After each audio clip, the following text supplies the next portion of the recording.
Sementara itu, Dewan Pengurus Daerah Gerakan Ekonomi dan Budaya Minang, Gebu Minang, Jawa Timur bersama pengurus Takmir Surau Gadang Minangkabau melaksanakan sholat Idul Adha 1446 Hijriah pagi tadi di Rumah Gadang Minangkabau, Jawa Timur. Ratusan masyarakat Minang dari berbagai daerah di Jawa Timur telah hadir sejak dini hari di Rumah Gadang Minangkabau, Jawa Timur, Jalan Gayung Kebonsari, Surabaya, untuk melaksanakan ibadah sholat Idul Adha. Sholat Idul Adha ini digelar oleh DPP Gebu Minang Jatim bersama pengurus Surau Gadang Minangkabau, berlangsung hikmat dan khusyuk seusai membaca takbir, tahmid dan berzikir.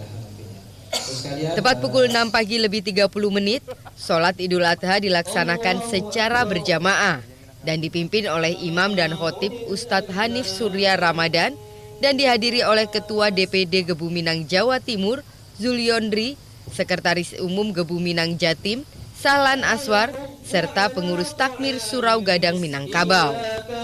Sholat Idul Adha ini merupakan salah satu ibadah penting yang dilaksanakan bagi umat Islam setiap tanggal 10 Zulhijjah.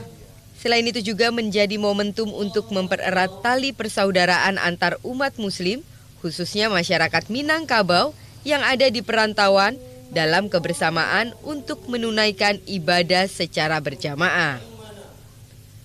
Dalam khutbahnya, Ustadz Hanif Surya Ramadan menyampaikan, kesabaran dapat memberikan kesuksesan dalam kehidupan sehari-hari dan mengajak masyarakat Minang perantauan dapat menjalankan ajaran agama Islam untuk mengenang perjuangan Nabi Ibrahim alaihissalam sebagai cermin insan yang bertakwa, berserah diri, dan tunduk atas perintah Allah dalam pengorbanan yang besar, yakni ikhlas untuk menyembelih putranya sendiri, Nabi Ismail alaihissalam.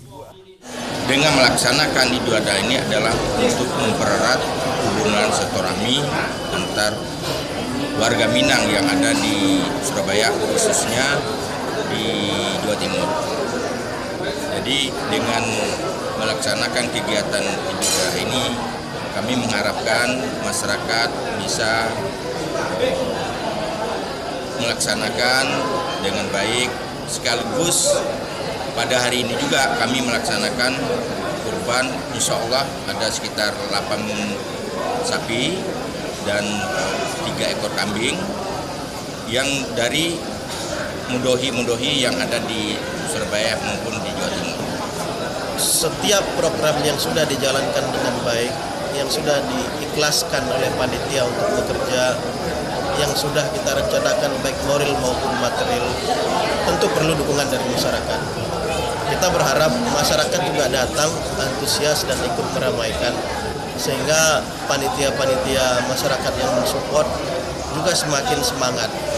Di harapan kita ke depan tentunya kegiatan ini terus berjalan, semakin baik lagi, masyarakat semakin ramai lagi hadir, sehingga kehadiran Gebu Minang ini untuk masyarakat Minang dan untuk masyarakat Jawa Timur benar-benar dirasakan dan bermanfaat tentunya bagi sesama. Diharapkan melalui sholat Idul Adha ini, masyarakat Minang yang ada di Jawa Timur dapat menjaga kekompakan dan kebersamaan sehingga dapat menjalin silaturahmi yang baik. Untuk menjalin kekompakan dan kebersamaan tersebut, seusai melaksanakan sholat Idul Adha, para jamaah ini dilanjutkan dengan makan bersama berupa lontong sayur, salah satu makanan khas Minang.